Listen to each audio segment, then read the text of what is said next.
ಮಹಿಳಾ ಮತ್ತು ಮಕ್ಕಳ ಕಲ್ಯಾಣ ಖಾತೆ ಸಚಿವೆ ಲಕ್ಷ್ಮಿ ಹೆಬ್ಬಾಳ್ಕರ್ ಇವತ್ತು ಜಾಲಿ ಮೂಡ್ ನಲ್ಲಿದ್ರು. ಮಾಧ್ಯಮದವರ ಜೊತೆ ಸಂತಸದಿಂದ ನಗ್ನಗ್ತಾ ತಮ್ಮ ಸಿನಿಮಾ ಪ್ರೊಡಕ್ಷನ್ ಹೌಸ್ ವಿಷಯದಲ್ಲಿ ಮಾತನಾಡಿದ್ರು. ಐರಾ ಚಿತ್ರ ನಿರ್ಮಾಣ ಸಂಸ್ಥೆಯನ್ನ 1.5 ವರ್ಷದ ಹಿಂದೆ ಆರಂಭಿಸಿದರು. ಅದನ್ನ ಅವರು ಗೌಪ್ಯವಾಗಿಟ್ಟಿದ್ರು. ಸಂಸ್ಥೆಯ ಬಗ್ಗೆ ಸುಳಿವು ಪಡೆದ ಮಾಧ್ಯಮದವರು ಅದರ ಬಗ್ಗೆ ಪ್ರಶ್ನೆಯನ್ನ ಕೇಳಿದಾಗ ಒಂದು ಒಳ್ಳೆ ಮುಹೂರ್ತ ಮತ್ತು ಸಂದರ್ಭ ನೋಡಿ ಸಂಸ್ಥೆಯನ್ನ ಆರಂಭಿಸಿರುವ ಬಗ್ಗೆ ಮತ್ತು 2 ಸಿನಿಮಾಗಳನ್ನ ನಿರ್ಮಿಸುತ್ತಿರುವ ಬಗ್ಗೆ ಘೋಷಣೆ ಮಾಡೋಣ ಅನ್ಕೊಂಡಿದ್ದೆ. ಐರಾ ಸಂಸ್ಥೆಯಲ್ಲಿ ಒಬ್ಬ ಪಾಲುದಾರರು ನಮ್ಮೊಂದಿಗಿದ್ದಾರೆ ಅಂತ ಹೇಳಿದ್ದಾರೆ. 84ರಿಂದ 50 kg ಬಂದೆ. ಆಮೇಲೂ ಸಣ್ಣಗೆ ಫಿಟ್ ಆಗಿದ್ದೀನಿ. ಅದಕ್ಕೆ ನಾನು ಯೂಸ್ ಮಾಡ್ತಾ ಇರೋದು ಜೀನಿ ಸ್ಲಿಮ್. ಸಣ್ಣ ಆಗಕ್ಕೆ ಜೀನಿ ಸ್ಲಿಮ್ ಯೂಸ್ ಮಾಡದೆ ಹೆಲ್ದಿನೂ ಅದೇ. ನೀವು ಸಣ್ಣ ಆಗ್ಬೇಕಾ, ಹೆಲ್ದಿ ಆಗ್ಬೇಕಾ?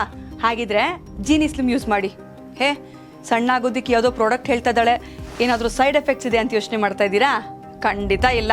ಯಾಕಂದ್ರೆ ಇದು ಕೆಮಿಕಲ್ ಫ್ರೀ. ಸಣ್ಣ ಆಗಬೇಕು ಅಂದರೆ ಜೀನಿ ಸ್ಲಿಮ್ ಯೂಸ್ ಮಾಡಿ. ಹೆಚ್ಚಿನ ಮಾಹಿತಿಗೆ ಕೆಳಗೆ ಡಿಸ್ಪ್ಲೇ ಆಗ್ತಿರೋ ನಂಬರ್ಗೆ ಕಾಲ್ ಮಾಡಿ.